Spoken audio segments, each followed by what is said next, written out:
take it very seriously. This is not a joke.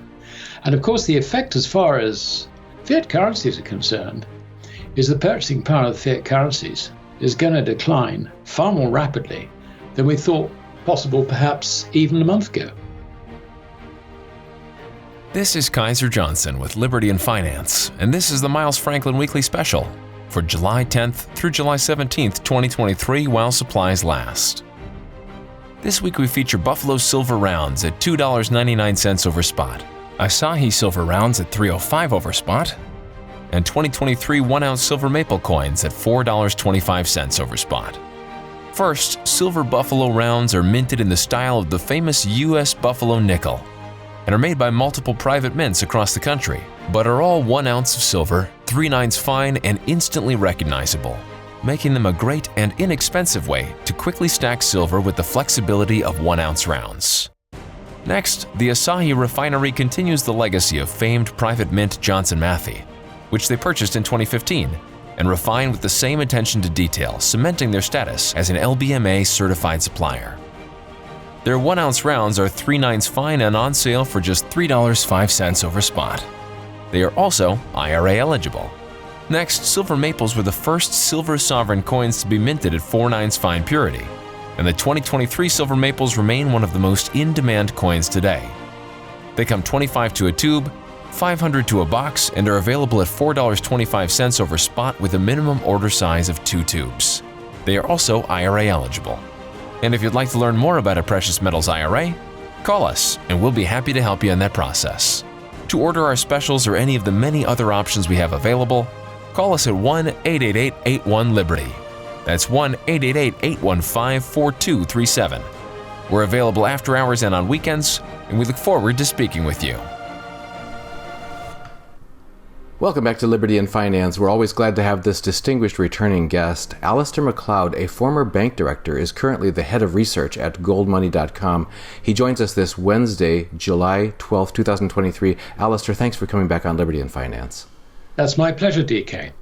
You've been warning us for years and then quarters and then months about the fragility of the fiat Western currencies, which are basically backed by nothing. We heard in the last week here a pre-announcement of an announcement that's expected to happen in August at the BRICS summit in South Africa, where they're going to be talking about their new proposed gold-backed currency. This is something that you've proposed for some time as being the only rational solution to a world gone mad, where we have basically a house of cards built on top of fiat currencies that are based on nothing, and then derivatives of those, and markets that are driven by those, and all that sort of thing. Be very hoping that you'll share with our viewers your analysis of whether you think this is in fact what we're going to hear next month from the BRICS nations and what it signifies going forward. There's so much to talk about. Start with your latest research on that. Yeah. It was reminding me of August 1971 when I was a stockbroker then, and I remember the Bretton Woods being suspended by President Nixon. And temporarily, mind you, temporarily. Temporarily, yes, this is true. But what was fascinating was that nobody really understood what the implications were at the time.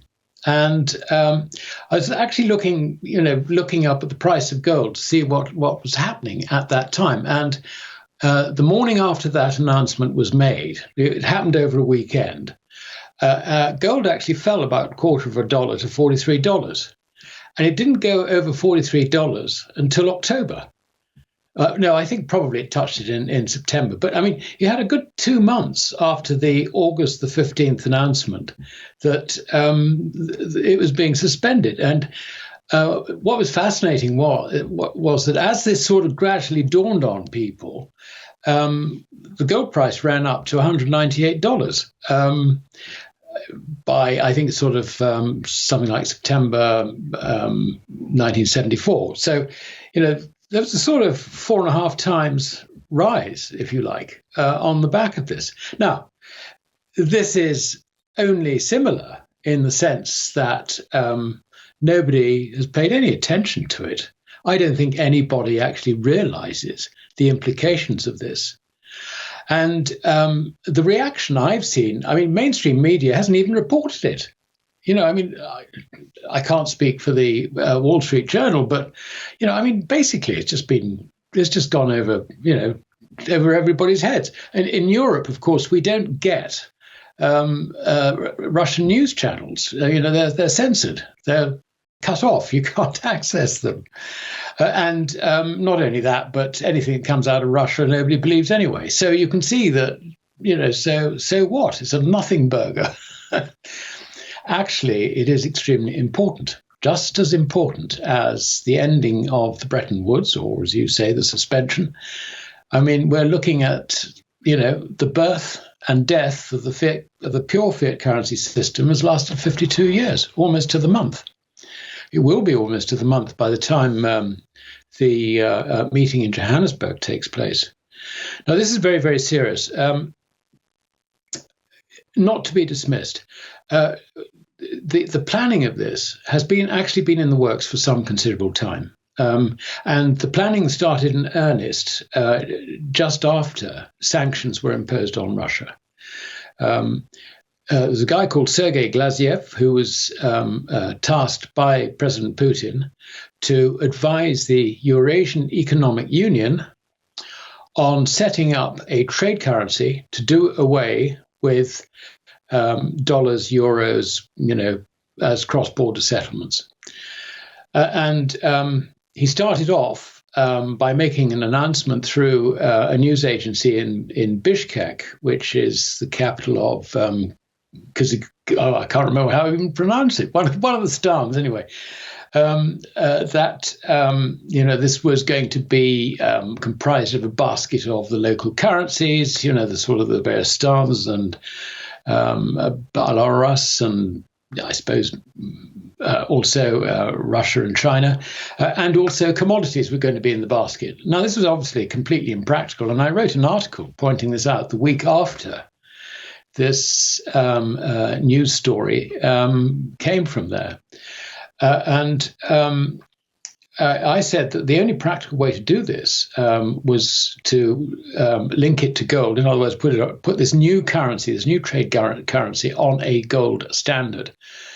And that would also satisfy the stated objective at the time, and that was it should be open to other countries to join, obviously other countries in the Shanghai Cooperation Organization in particular. Now, what's happened is that I think that's turned out to be a Trojan horse for a far wider application. And by this, I mean, I think this planning is actually for the expanded BRICS. Now, the other thing that's interesting about this is that about a bit over a week ago, it seemed that there were about 36 different countries, either a member of BRICS, there were 5 members of BRICS, or seeking to join. Since then, the total has gone up to 41. Now, if you look at the list of all the ones who are going to be attending this with a view to, applying to join or considering joining or whatever it might be, you can see that the entire Shanghai Cooperation Organization is on that list, apart from those stans in the Eurasian Economic Union. But I think they make up the difference between the 36 and the 41. So subject to that confirmation, it looks like the plan is to merge the Shanghai Cooperation Organization with the subset that's in it of the Eurasian Economic Union with an expanded BRICS. So we are now talking about an entity doing away with the dollar, which encompasses over 50% of the world's population and over 50% of the world's GDP on a purchasing parity basis. This is not a minor deal. This is very, very big, I can assure you. Now, I've always felt that the Russians were very keen to do a gold standard, and indeed, Sergei Glaziev. I should also mention that the gold element was being flagged to us quite clearly by Glaziev, because he was behind the moves to expand the Russian the Moscow Gold Exchange, when, the story was they were cut out of the LBMA, so they needed to beef up the Moscow Gold Exchange for the local miners. Ha ha. Yes, of course, but, what else? So Glaziev was involved with gold. That was, I think, in July-ish last year.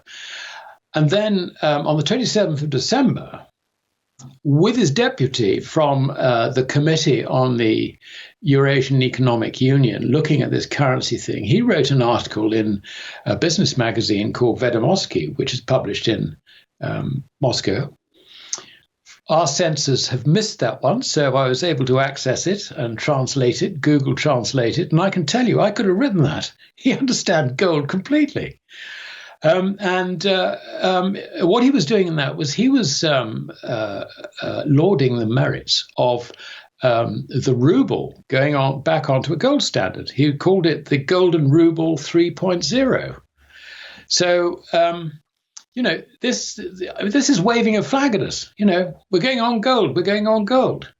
And now we have this on the agenda admitted by the Russians. I mean, I think what happened is that the agenda, having been circulated around all the attendees, which you do, if you're going to have a meeting, you want to circulate the agenda ahead of the meeting so that people are briefed.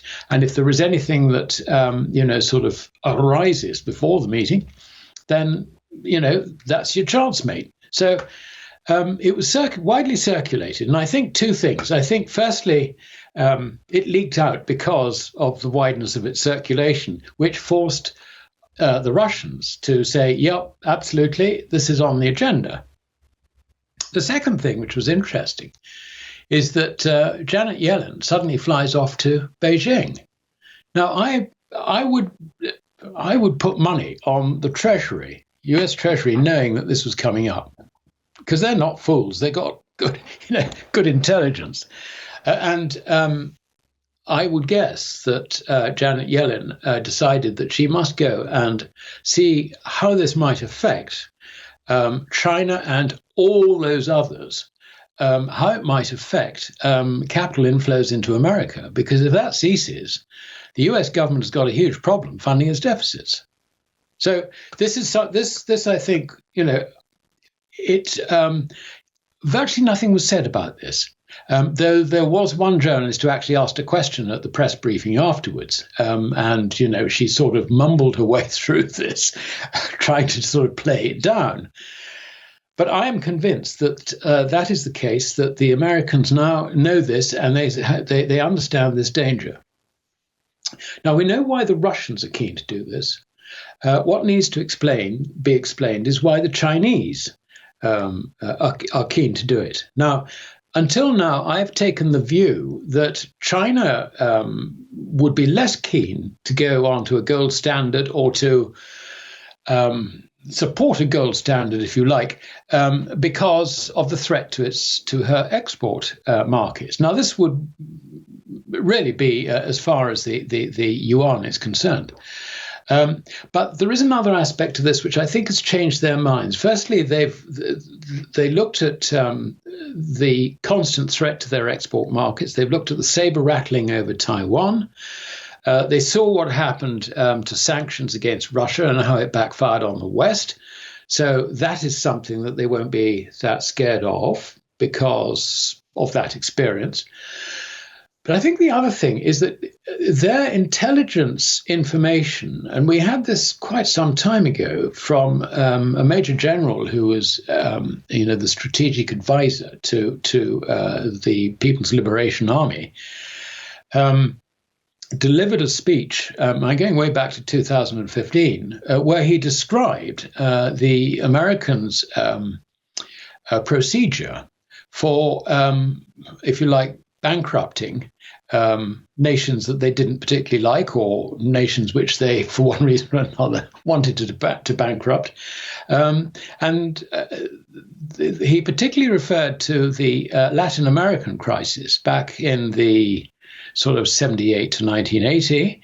And also he referred to the Asian crisis in 1998. And the way he described it is that the Americans' lower interest rates which lowers the dollar, creates a boom in wherever it is. I mean, I think Asia is probably the most recent one which some of us can remember. And having created that boom, they then raise interest rates, which increases the dollar relative to the other currencies, creates a currency crisis and a debt crisis because suddenly they are destabilized. And that indeed is what happened. Now, I think that this Major General's analysis actually is wrong in the sense that this is, if you like, the bank credit cycle rather than a deliberate ploy. But I think he is right in that the Americans take advantage of this situation to benefit themselves. And there's no doubt about it that, that's what happens. Now, whether this is right or wrong, this is what the Chinese believe. So just imagine you're in the position of the Chinese leadership looking at the whole of this BRICS thing. You've invested an awful lot of money around Africa and then Latin America. And you're not worried about America trying to destabilize you because you haven't borrowed any dollars. But most of the emerging markets around the world have. And they would be destabilized by this pump and dump operation, which they believe the Americans indulge in. So that would explain why China has moved from being, let's say, protective of its export markets to protecting all those countries where it has invested an awful lot of its strategy, a lot of its capital, and all the rest of it, building railroads, power lines, other forms of communication, and all the rest of it. I mean, you look at Africa, I mean, there's a sort of lace work of railways that they've put in and plan to put in. I mean, it's quite amazing. Now, they want to protect that. They want to protect this BRICS thing. And they can see that the American strategy would be to cut their strategy off at the pass simply by forcing all these countries into bankruptcy so that they can get them back under American control. So I think that explains a combination of the Russian position and the changed Chinese position explains why suddenly the agenda for this trade currency being backed by gold is being expanded from the Eurasian Economic Union into the wider BRICS, and why BRICS is also being consolidated with the Shanghai Cooperation Organization. So this really is an extremely important deal. Now, one of the things that I noticed, we all noticed, was that, even so-called gold bugs were saying, well, they don't know how to do this, they won't make it stick, and it's going to take an awful long time to put together, and so on and so forth. Well, no, because they've already done the planning. And actually, one point worth bearing in mind is that we're looking at a trade settlement currency which has a specific purpose. It is not issued by one government's central bank, and it is not used for funding government deficits, which of course is the weakness of a gold exchange system, a gold standard, if you like, if it was applied in the West, because it wouldn't work for very long in the West unless governments actually cut their spending so that their budget's really balanced. I think that therefore this is actually not too difficult a thing to do. And in the article which I've drafted for this week, for tomorrow, I've come up with a proposal as to how this can be done. And actually, it is not that difficult.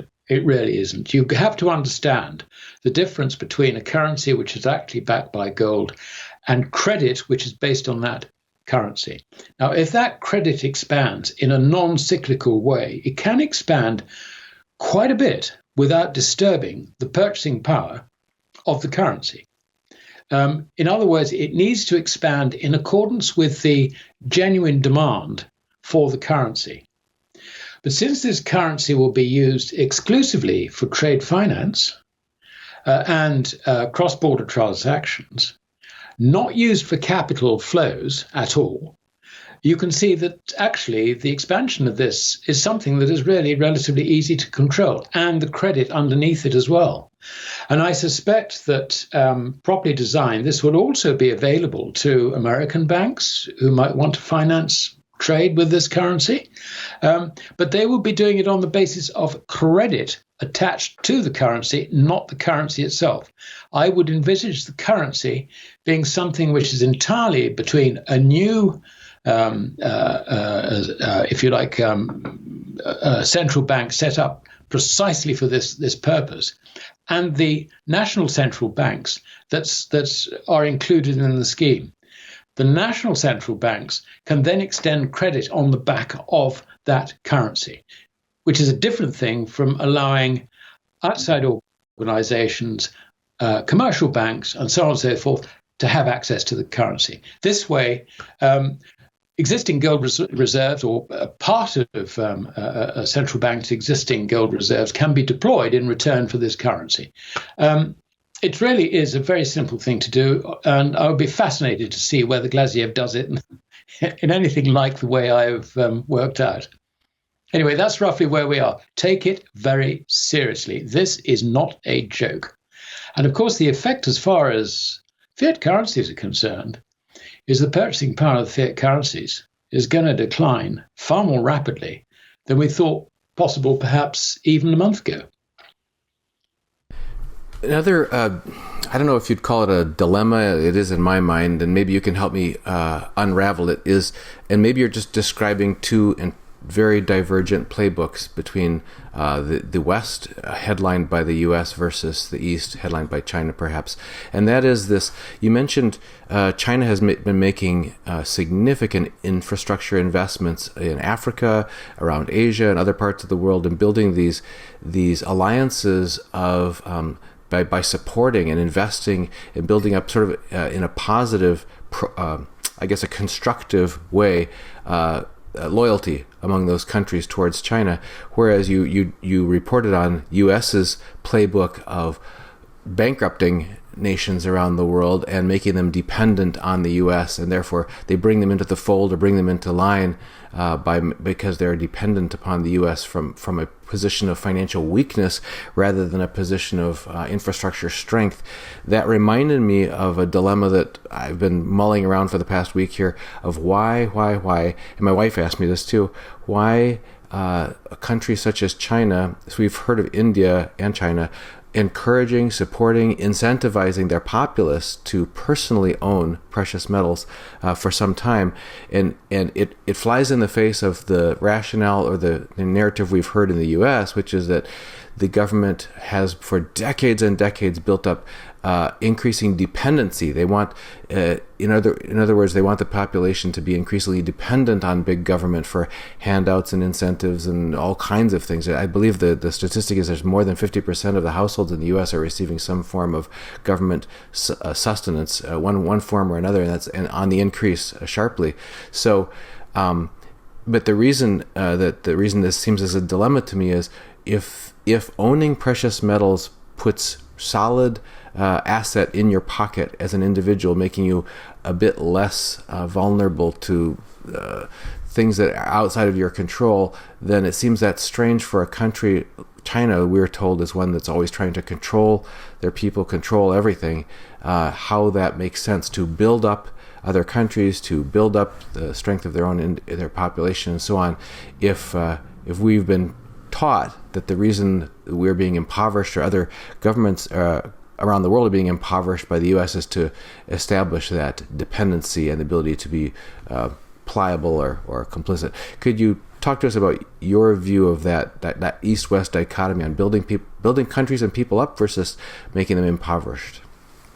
Well, there are two aspects of this. I think first let's deal with gold in particular.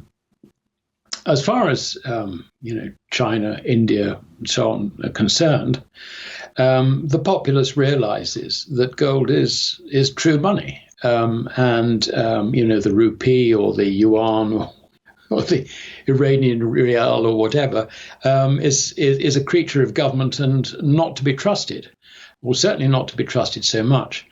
That compares with going back to the 1970s, when there's been a rigorous propaganda campaign by the American government, the US Treasury, to persuade us that gold is a pet rock. It's no longer money. It's no longer in the system. And the dollar actually is the point of reference for all currencies. And the world is now on a dollar system, and you don't need gold anymore. So, that is the dichotomy, if you like, from East and West, from the currency and the money point of view. In terms of economic outlook, we have a tendency to regulate everything and politicize everything. They don't do that in China or Russia. I mean, if you rub a few political noses up the wrong way, you will pay for it. I mean, that is for sure. Just ask Navalny, who's found himself locked up in the slammer somewhere in Siberia for having the impertinence to oppose Putin. So we have to make a distinction between political freedom, which we treasure so much in our democracies, and the freedom to go about your business. And the freedom to go about your business in Asia is considerably greater than it is in Europe now. And, I can't speak for America, but from what I've observed, I'd say that's also true for America. Very, very important distinction. The Chinese, I mean, the way I look at it is that when a Western politician considers something about the economy, he thinks about it in pure political terms. He does not think in terms of businesses needing to make profits. He thinks in terms of businessmen being, sort of raping the system, trying to monopolize products, trying to get the consumer down, and all the rest of it. And he's actually, the Western politician has made that true by giving big business lobbies for power. Of course it does. It does that partly to ensure that the competition is suppressed. So the idea that we've actually got market freedom, capitalism in the West, is actually not true. It is extremely heavily regulated, and it's regulated by bureaucracies which are inefficient, which makes it worse. Now, in China, I think the way to look at the politicians in China is that when they get up in the morning and they go in front of the mirror and they shave, they think very hard about how they can make business prospects better. There's a fundamental difference in approach. And the other thing about it is that the Chinese bureaucracy is actually very, very efficient. We saw how horribly efficient that was when they sort of locked everybody down for COVID and all the rest of it. But in the ordinary course of events, it is actually very efficient, and it can be very constructive and helpful to someone genuinely wanting a result out of the system. So we've got this sort of situation where, the story is that it's all communist and, there's no democracy and all the rest of it, which is true in certain respects. While, of course, we're democratic and we're free, but, we've gone woke, we've gone climate change, we have gone down a route, if you like, of society which is self-destructive. They're not doing that in Asia. Very, very big difference. So I hope Mrs. DK understands perhaps a little bit more about the difference between Asia and us in the West. Could we touch, before we leave it, one more on that topic of government wanting to sustain itself, trying to protect the system of which it is the head, and how that is acted out differently in East versus West? Again, it seems that in the West, there's this idea that if you keep the population dependent on you, you'll get, as you mentioned, political. You think of the political angle on it from every decision, rather than what's actually going to be healthy for your people, healthy for your business, climate, etc. And how does that differ in the East, where they still want to stay in power, they still want to maintain the system, but they're doing it through a different approach? They're doing it for a different approach. I mean, in China, for example, a very good example is the Uyghurs, which Muslim area, if you like, in the far west of China to the north of Tibet. Now, the Uyghurs have been suppressed quite brutally. Now, why is this? Well, you've got to understand that China is an agglomeration of about 40 to 42 different ethnic groups. And if they didn't have this strong control from the center, it would probably start falling apart. The leadership in China is well aware of this. And this is the whole point about the way the Communist Party works. It will suppress opposition from one party or one part, which might destabilize the whole. We do it the other way around. We are open to lobbying, so that if you get LBGT groups lobbying for recognition, for companies to sort of change the way they work to allow the sort of people with different sexual mores, to promote their mores, whatever, or color or whatever it might be. We allow this lobbying, and suddenly we find that it is beginning to dominate society. So the difference is that in China, they will look at, if there is a problem with one group, how it might destabilize the whole. Whereas we're not even looking at that at all. We just don't look at that. We accept all these sort of weird and wonderful things because government is no longer representing us. It represents a bunch of minorities, and probably not doing that to their satisfaction either. And as a result, I mean, welfare has spread and spread and spread, and we can no longer afford our governments anymore. Now, if you look at Russia, their top tax rate, well, it's a flat rate, is 13%. Wow. The corporation tax is a flat 20%. So compared with us, I mean, our taxes here in the UK are just going up and up and up and up. I mean, we've got a top rate of 45%. And because they're not, keeping the bands moving with inflation, more and more people are being driven into that, and fewer things can be offset against the tax. So, I mean, this is brutal. It really is brutal, and it's very anti-progressive in any economic sense.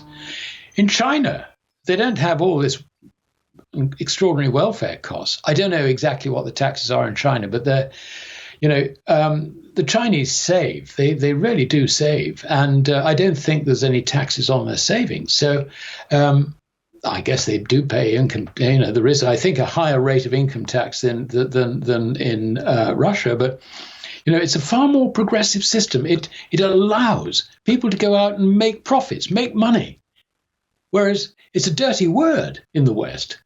Making money, you filthy capitalist! You shouldn't be doing that. You're robbing people by making profits. That literally is the view in countries like France, increasingly in this country. I can't speak for America. I'll leave that to you. But do you see what I mean? This is where the whole world has gone topsy-turvy. It really has. And we've got to the situation really where, I really think that we don't deserve actually, as a democratic system, to continue anymore. It is becoming progressively worse for the individuals that inhabit our countries. Our governments, we cannot afford them anymore. They clamp down on our activities. They take away our freedom. They realize there's something horribly going wrong, so they want to correct it. And how do they correct it? By yet more suppression. CBDCs, for example, this sort of thing. Loss of personal freedom. We've got restrictions increasingly clamping down on the use of cash, for example. This is where we're going. They're not going in that direction in Asia at all. and certainly not in Africa. And Africa looks like being consolidated into BRICS. I mean, almost as a huge, great lump. Anyone who's not actually turning up in Joburg will probably turn up at the next meeting and say, "Me too, please." This is the reality of the way the world is changing. We are yesterday's story. For people who are awake enough to realize that we're on a sinking ship in that regards, or a ship that certainly where the captain is no longer thinking about the good of the passengers, and want to have a good life for themselves, for their children, their grandchildren, and so on, they may be voting with their feet. Some are relocating, but some are just adjusting their financial lives. Any particular observations from you on the most likely ways to be prudent in adjusting your financial life for this changing world that you just described, where basically the masters of our ship are no longer concerned about our welfare, if they ever were?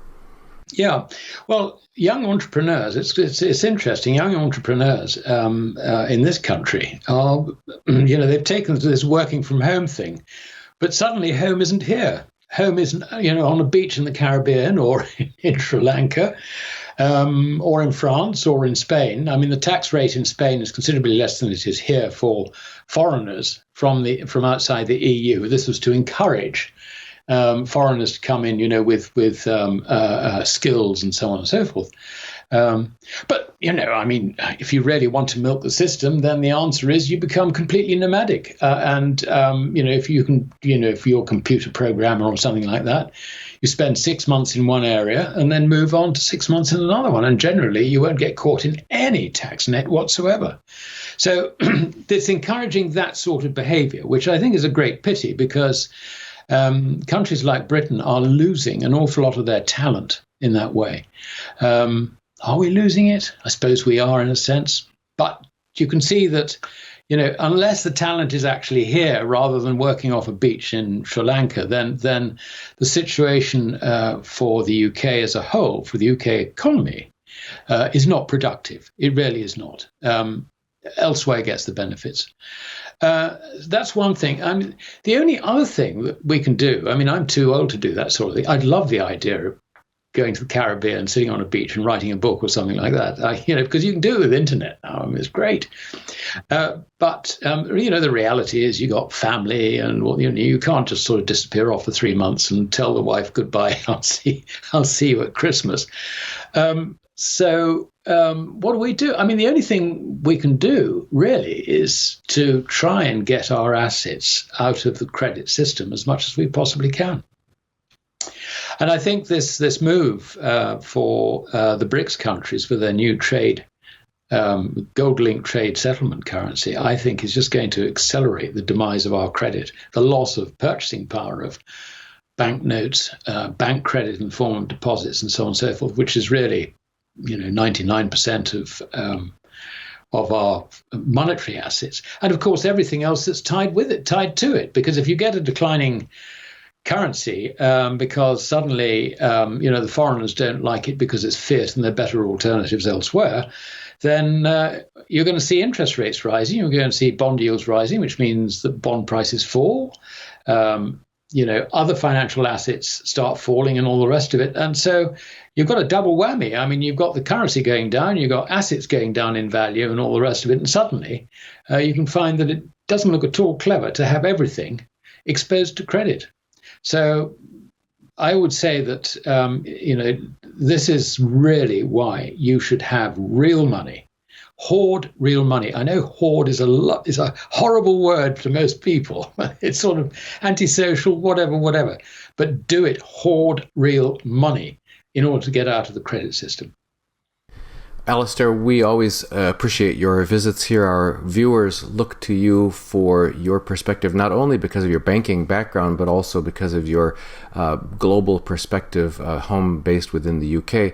Can you tell our viewers how they can keep track of your latest writing, which you do multiple times per week? Yes, sure. I write for Gold Money, and it's published on Thursdays, generally sort of, I suppose, mid-morning, early afternoon Eastern Standard Time, and I do a market report the following day. We're probably going to be incorporating more, sort of Shift Gold, which is part of our group in New York. So that's basically what I do. And I write on geopolitics, economics, precious metals. It's all that angle of things. And it's really, I think, very much what you're doing, trying to educate people about what is sound money, what isn't sound money, and how to protect yourself in these very, very dangerous times, dangerous from the point of view of investments, assets, whatever. Yep. I've heard from my grandfather and then from my mom about what happened to so many people losing their businesses, losing their homes. My grandfather was a small businessman, and the blame they laid at the foot of the banks at that time in the Great Depression. And now we see some of those same storms brewing and well underway, trying to help as many people as possible get out of harm's way as much as we can, given that we don't have individual control over these huge forces at work, but at least we have the choices that we can make within our own lives, and trying to help people make those choices. So everyone, if you don't want to miss a single episode with Alasdair or any of our other guests, make sure you get on our free mailing list for our latest episodes by going to libertyandfinance.com. Put your name, your email address, click submit. Make sure you confirm on the confirming email, and you're in.